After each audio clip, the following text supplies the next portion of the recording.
Hey guys, welcome to Ducks Dash on Dash Sports. I'm Izzy LaRue. With me is Michael Strite. Let's get into Oregon Ducks football talk.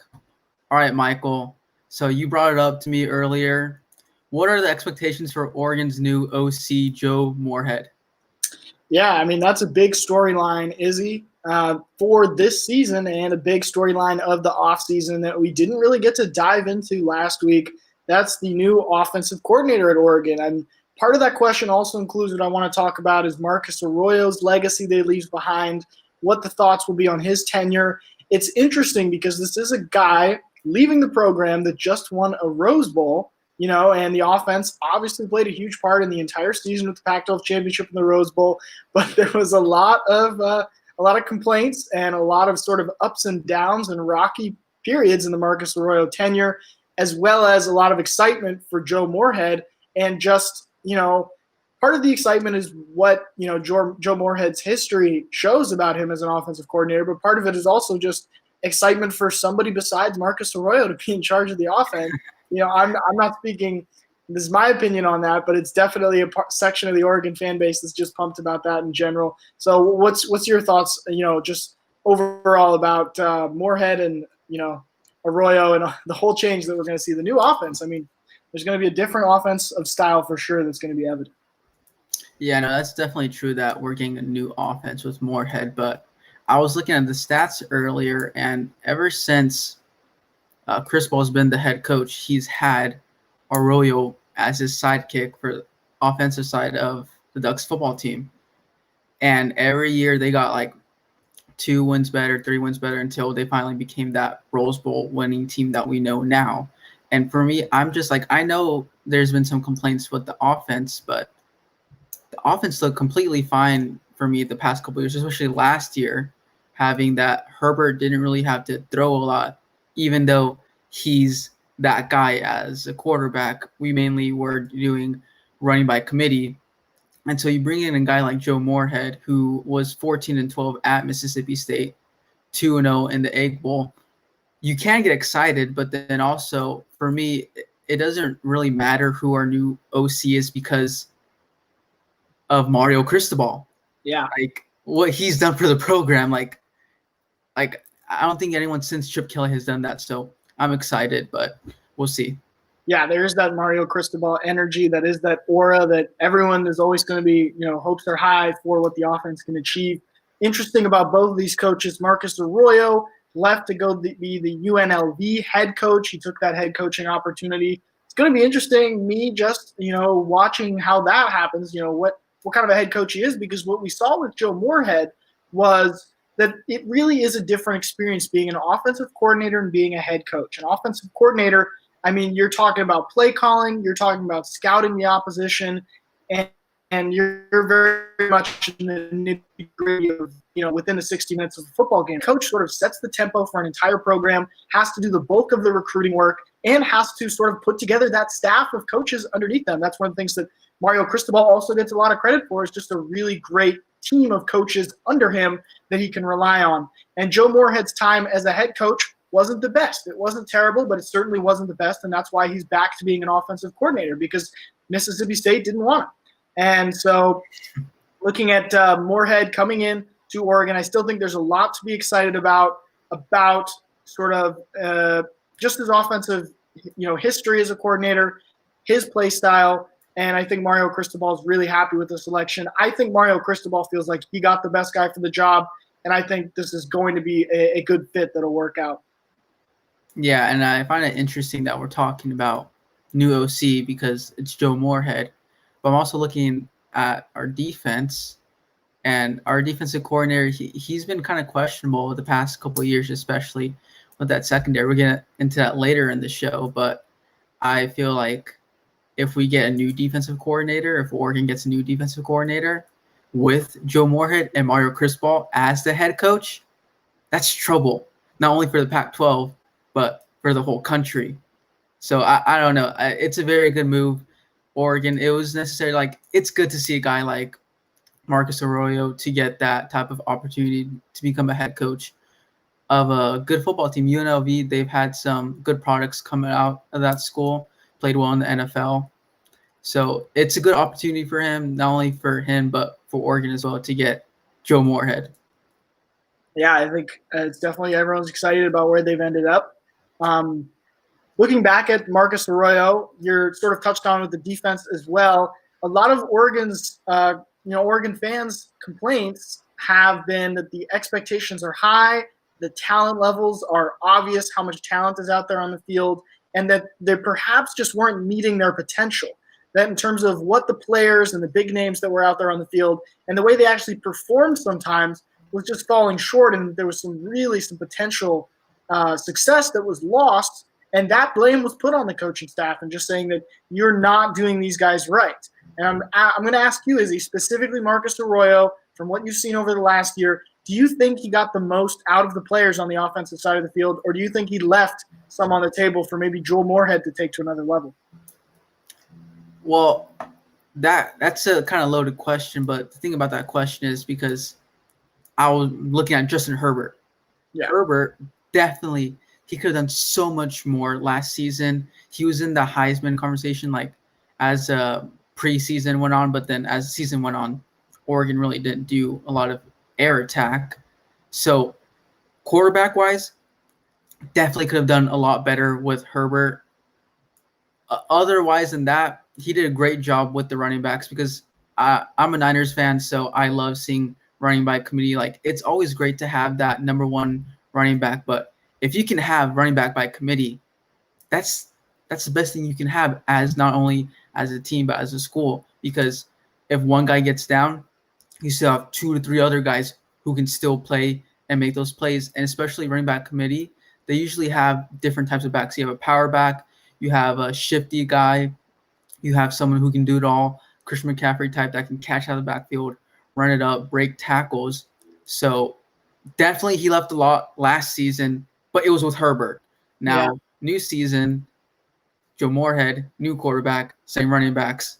So that's my answer to your question. Yeah, I got to agree with you with the way that the running backs played. I mean, any offensive coordinator could have easily just said C.J. Verdell's our running back, and that guy's going to play almost all the snaps.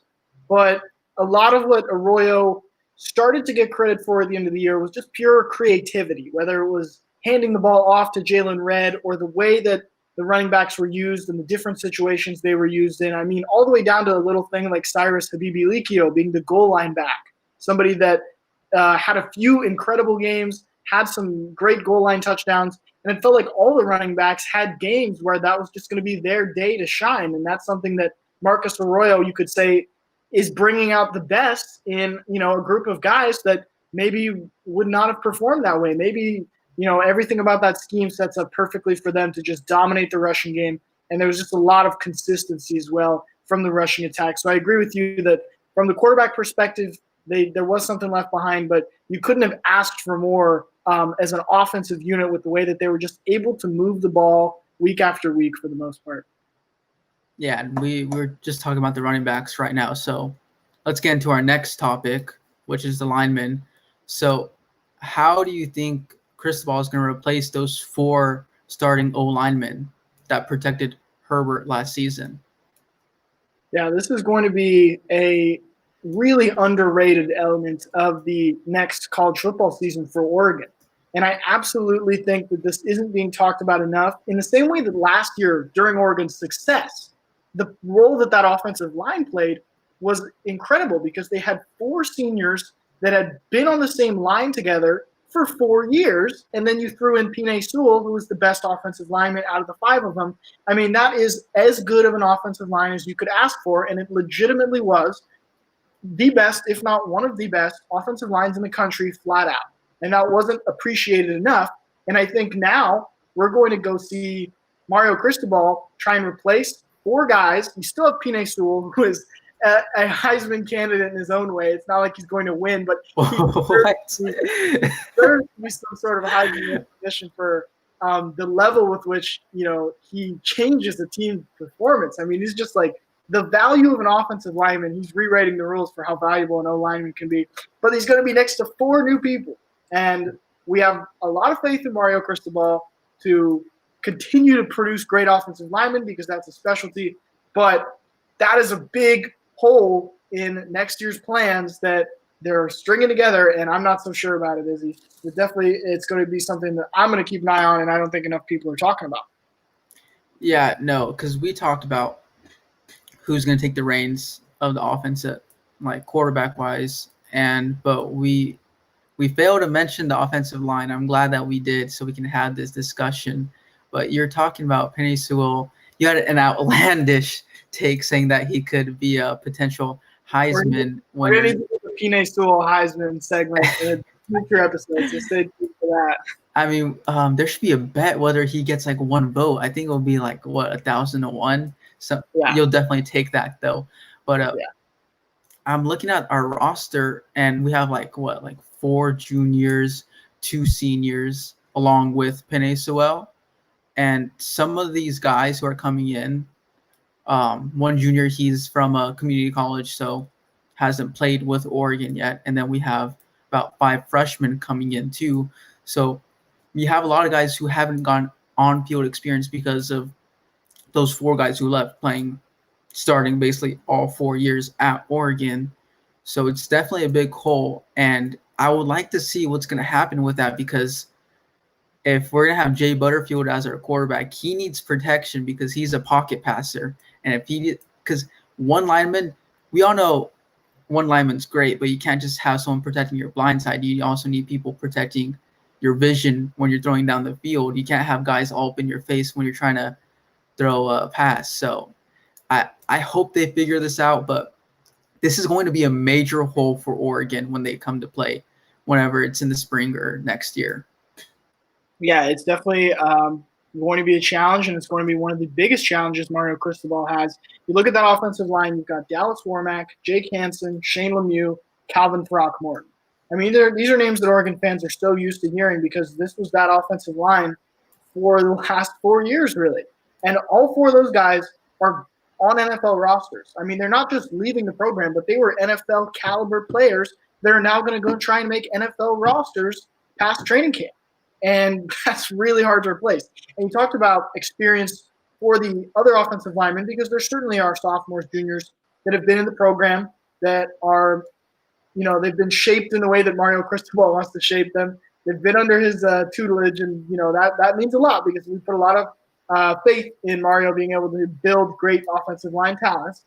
But their 6th offensive lineman last year that sort of would plug in the gaps if anyone was injured was also a senior, Brady Aiello. Brady Aiello was gone as well, and there was just no reps really to go around for the other guys, and that's why it is a big question mark. And on the plus side of it, you can say Mario Cristobal.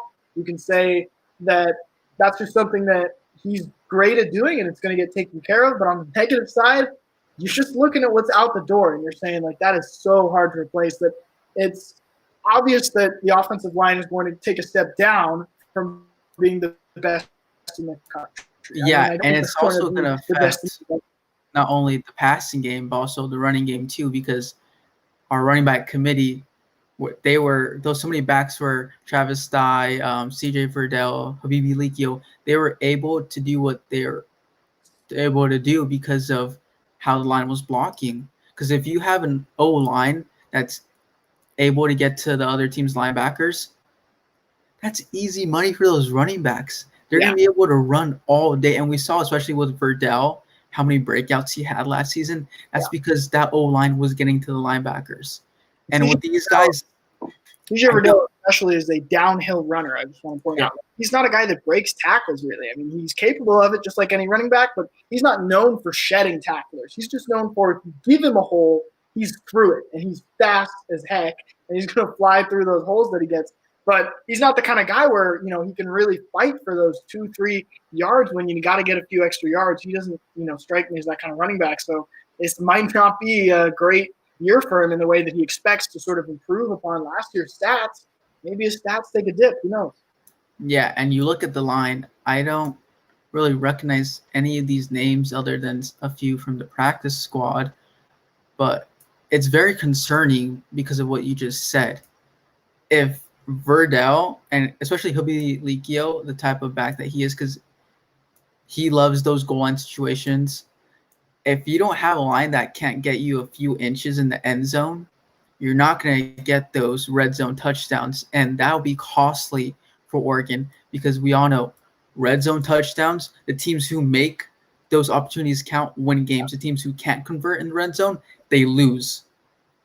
Yeah. And shifting the conversation away from running backs, I mean, it goes all the way up to the quarterback as well. When you're talking about a young, inexperienced quarterback, it's hard enough to get up to speed, to know reads, to know who to throw to know coverages, with your offensive line doing their job perfectly. Like, it would be hard enough, but with the offensive line that's got, these giant college football linebackers and defensive ends flying to just take you out, on a, game by game basis, developing and really growing as a quarterback and proving yourself, and especially confidence, can just really take a dive. I mean, with a bad offensive line, I'm not saying Oregon's going to have a poor one, but if your offensive line's not doing a good job, it is impossible to do well as a young quarterback. I mean, it is literally impossible to do well. You're just kind of running around surviving as best you can. And another point that I want to touch on before we wrap up this area, trying to remember what it was. It was, just from a fan perspective, if the offense struggles, the fingers are going to get pointed at the new quarterback or Joe Moorhead or CJ Verdell. And I think if we see some early struggles, not enough people are going to realize that it's just an offensive line that's gelling together, that has not played a lot of snaps. And I think we might see, if there is a slow start for the offense, which I think with all the new stuff, new offensive line, new quarterback, it wouldn't be surprised if the offense really struggled at the beginning of the year. I think a lot of fingers are going to get pointed at everywhere but the offensive line, and not enough fans are going to realize that this is an offensive line that has to figure it out. They got to just work together and get those reps together and build that experience.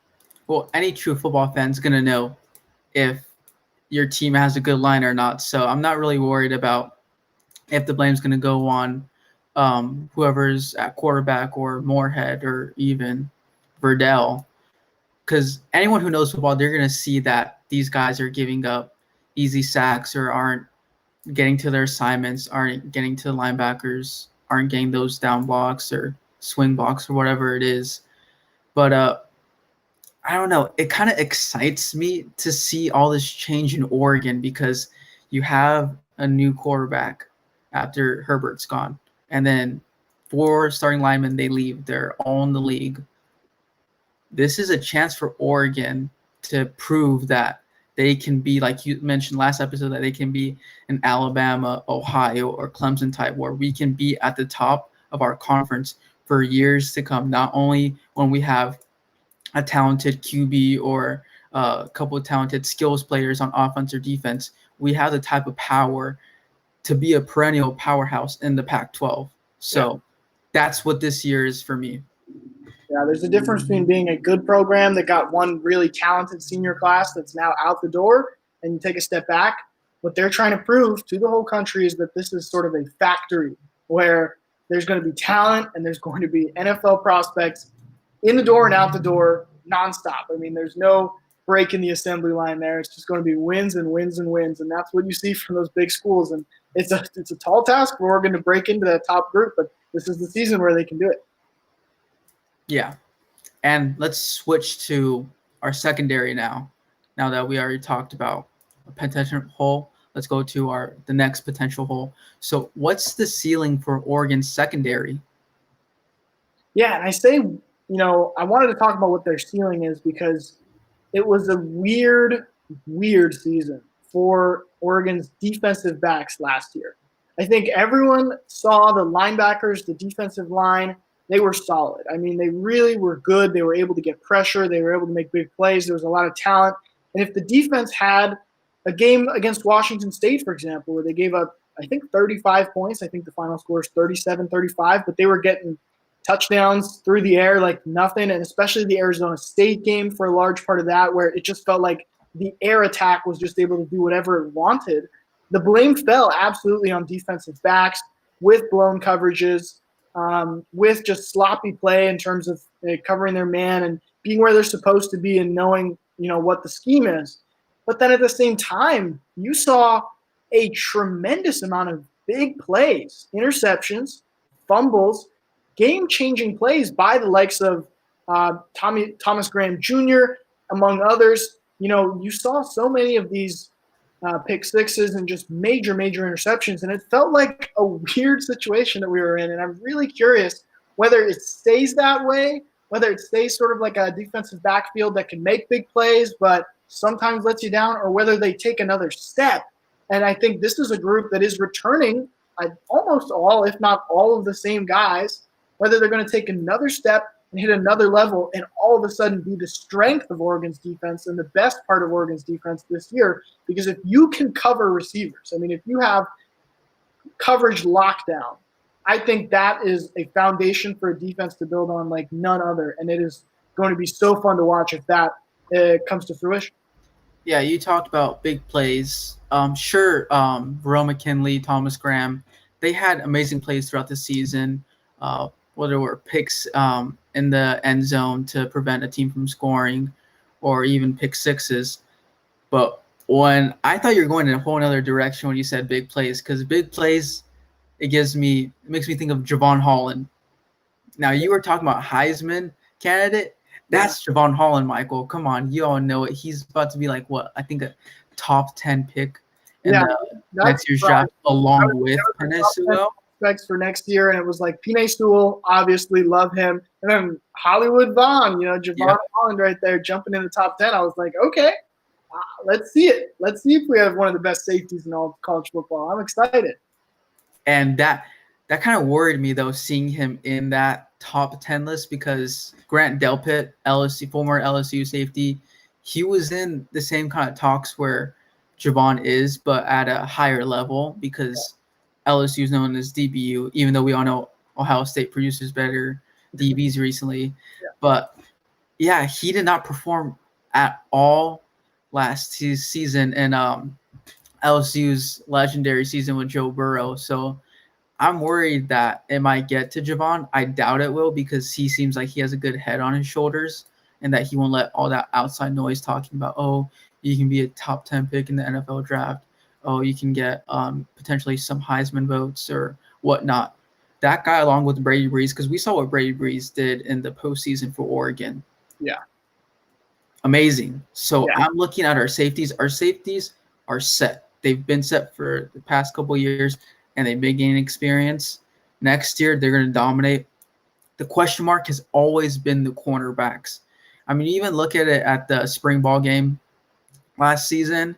Yeah. They were getting caught on by some bench warmers by the Oregon receivers, and it didn't really look good, but they made some plays in the season. But also, you talked about the Arizona State game.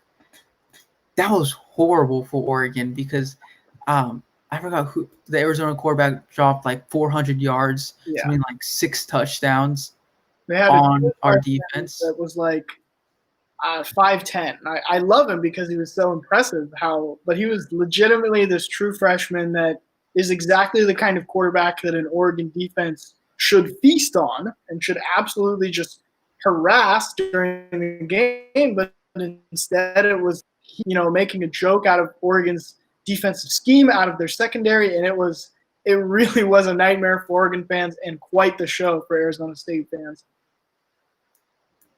Yeah, and you mentioned it. When you think about Jaden Daniels, you don't think that he's going to drop 400 passing yards in the game.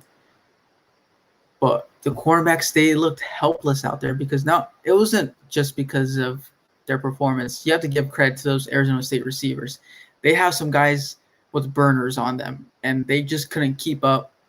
And also, defensively, like I mentioned before, our defensive coordinator, he needed to make that adjustment, because if you're watching your corners get burnt all game, you need to switch up the coverage to allow the safeties to help over the top. If you see them being burnt with streak routes or post or corner routes, you need to change to like cover 2 to cover 3 type of thing, to where the safeties are, or even cover 1 to have one up top, to have the safeties be able to help those corners who are struggling against these fast receivers, or even change the technique that the cornerbacks are in, because if you're going in a press against the fast guy, that's not going to go well. And you saw it went throughout the whole game. You need to go 5 to 7 yards off of him to give you that extra cushion, so that when he gets on you, then you can hold on to him and make sure that he doesn't do exactly what they did against Oregon. What comes to mind is that you're talking about these games. I'd say Arizona State, Washington State, and Washington are three games that come to mind. And these were three really, really close games. The Arizona State game did have a moment, near the end where Oregon was coming back. And I think about defense. In all three of those games, the first half was just a boat race. I mean, it felt like the defense had no answers. I mean, really no answers to what they were doing. The adjustments weren't coming in. These quarterbacks were looking bad. They were not looking good. And then, the tables start to turn in the second half. Things start to turn around. Things start to slow down for the other team. And in those games where they lost, like Arizona State, it just wasn't in time. I mean, it really didn't come around fast enough. But in those games like Washington and Washington State, you know what comes to mind? Big plays, huge interceptions, or huge stops on third down and fourth down where the defensive backs just locked in and made the big plays they needed to. And I think that is what was so bizarre, was how in the same game you could watch them look so bad, and then you can sit there at the end of the game and say, oh, I mean, I think they won the game for Oregon with the way that they came through at the very last second when they needed to perform. They were awesome. They stopped them, and Oregon got the ball back, and that was, it felt like when the defense was being asked, like, we need a stop here, almost always they responded yes with a huge play, some sort of a turnover, or a big stop. Yeah, and those type of plays, it always starts down low with the D linemen, D ends, because we had Kayvon and some other guys who disrupted quarterbacks basically every play. And if you have, as a quarterback, if you have a guy up in your face, or that your lineman can't block a guy like Kayvon Thibodeau, because I'd be scared if I see that guy running at me full speed. I'd make some mistakes, and yes, give credit to those Oregon cornerbacks. Definitely give credit to them for making those type of plays. But also, Oregon brought in the pressure for the quarterback to make those type of throws, for those corners to make those plays. So all starts up, bottom to top. Yeah, the big question is that last year the defensive backs, the secondary, were the weak point for that Oregon defense. That was a great defense, but the question mark was, whether they were going to stumble and make mistakes. And now you've got a lot of the same crew returning, a lot of the same names, plus the talent continuing to develop and the freshmen coming in.